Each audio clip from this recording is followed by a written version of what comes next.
Hey, what's up? My name is Kate, and today I'm going to talk about my experience with hair loss, being on testosterone for 6.5 years at this point. When I first started testosterone, hair loss wasn't like the forefront of my mind because I was so excited about all the other changes.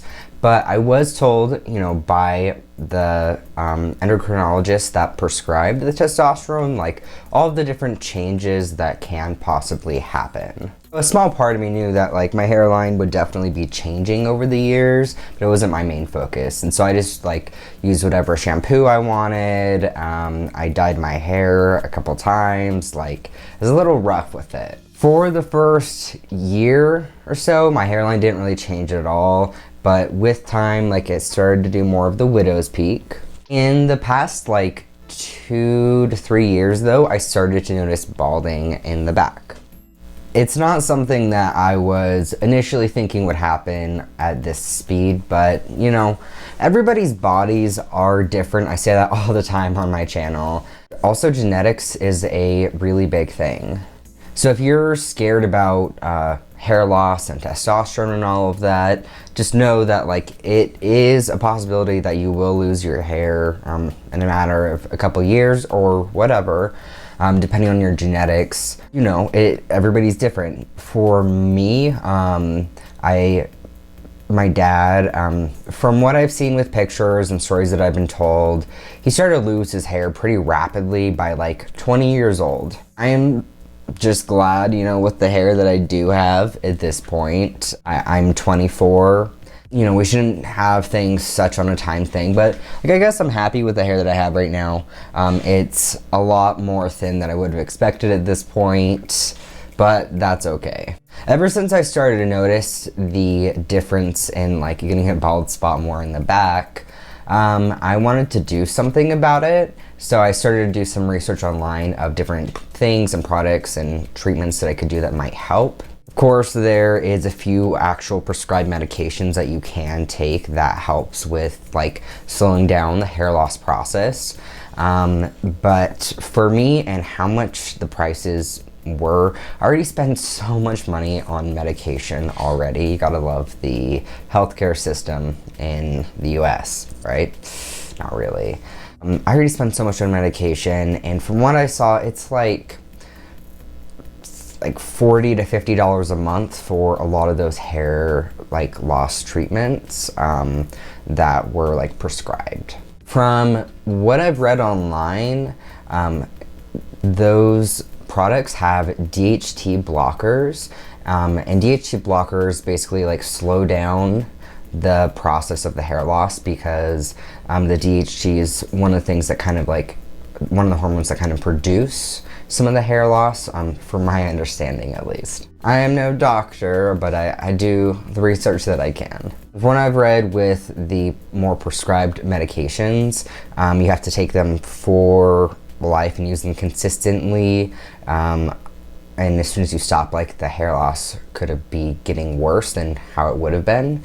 So I just figured like with money and life and everything, I'll take it as it is. But I did do some research of possible like shampoos and things that I could use that might help out. I want to grab this bad boy over here.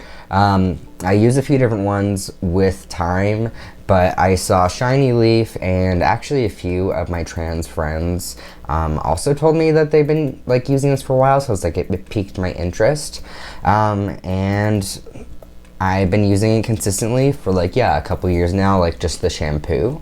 Of course, who knows with how my hair would look like with time, because yes, I do have some hair loss.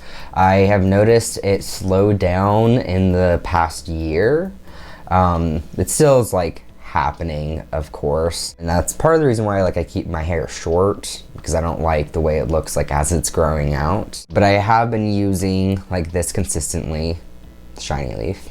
Dealing with hair loss is a slight insecurity, but it's very much like a possibility of something that would happen. After using this for a while, I thought it was really cool because actually ShinyLeaf reached out to me to see if I wanted to just like try out the products and talk about my hair loss a little bit. I've been wanting to talk more about it for a long time, but I think this was a great push to be able to. I didn't get paid for like this video or anything like that, but I was able to actually try out their conditioner as well. I have been trying out the DHT Pro blocker conditioner for about a month now. I actually really enjoy the texture of the conditioner. I'm not gonna like, you know, squirt it out because I'm not showering right now. But yeah, I enjoy the texture and the way that my hair feels like a lot softer after my shower. So since it's only been like a month, I can't be like, oh, here's a huge difference, but I still think that I at least enjoy the way my hair feels after the shower. This was nice, of course, but just like the softness and how my hair feels after this, like I think it's really nice. You know, at this point, like I've accepted that I will continue to have hair loss. Like that's a part of life. It's okay that our bodies change with time. Try to not like hold on to the expectation of like things will stay the same or they'll go like a certain path. So I'm just doing what I can to help like slow things down and take care of my body in the ways that suit me best. This can be a little bit harder for me to talk about, but I still think it's like super important to talk about because it's a reality for like just so many guys out there, whether they are cisgender or transgender. Like just the hair loss is a opportunity for sure, like a possibility, not opportunity, but a possibility of something like that happening.